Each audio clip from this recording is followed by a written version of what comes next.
এই মুহূৰ্তত দিব লৈছোঁ আন এক গুৰুত্বপূৰ্ণ খবৰ। সাৱধান হওক আপুনি। বান সাহায্যৰ নামত নচলিব অবৈধ ধন সংগ্ৰহ। CIDৰ চাইবাৰ চেলৰ তীক্ষ্ণ নজৰ। এই ডাঙৰ খবৰ। বান সাহায্যৰ নামত এতিয়াৰ পৰা নচলিব অবৈধ ধন সংগ্ৰহ। বান সাহায্যৰ নামত ধন সংগ্ৰহক লৈ CID চাইবাৰ চেলৰ তীক্ষ্ণ নজৰ। তদন্তৰ আওতাত UPI QR কোডেৰে ধন সংগ্ৰহ কৰা একাধিক একাউণ্ট। বান সাহায্যৰ নামত ধন সংগ্ৰহৰ ওপৰত কড়া নজৰ আৰক্ষীৰ। CIDৰ চাইবাৰ চেলে কটকটীয়া নজৰ ৰাখিছে বান সাহায্যৰ ওপৰত। বান সাহায্যৰ নামত ধন আত্মসাতৰ বিৰুদ্ধে কঠোৰ ব্যৱস্থা। ভুৱা বান সাহায্য সংগ্ৰহত লিপ্ত হ'লেই গ্ৰেপ্তাৰৰ সকিয়নি। প্ৰায় 40টা ছ'চিয়েল মিডিয়া একাউণ্ট চাইবাৰ চেলৰ নজৰত।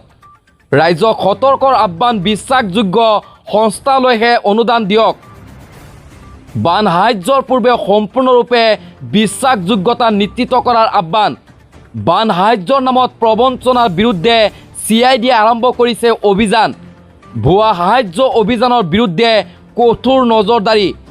কণ্টেণ্ট ক্ৰিয়েটৰসকললৈও ইতিমধ্যে আৰক্ষীয়ে জাৰি কৰিছে নিৰ্দেশনা। বানপীড়িত শিশুৰ পৰিচয় ৰাজহুৱা নকৰিবলৈও আহ্বান জনোৱা হৈছে। শিশুৰ পৰিচয় ফাদিল কৰিলেই চাইবাৰ অপৰাধৰ আশংকা। এই ডাঙৰ খবৰ। সাৱধান হওক আপুনি। এতিয়াৰ পৰা নচলিব ভুৱা অবৈধ সাহায্য সংগ্ৰহ।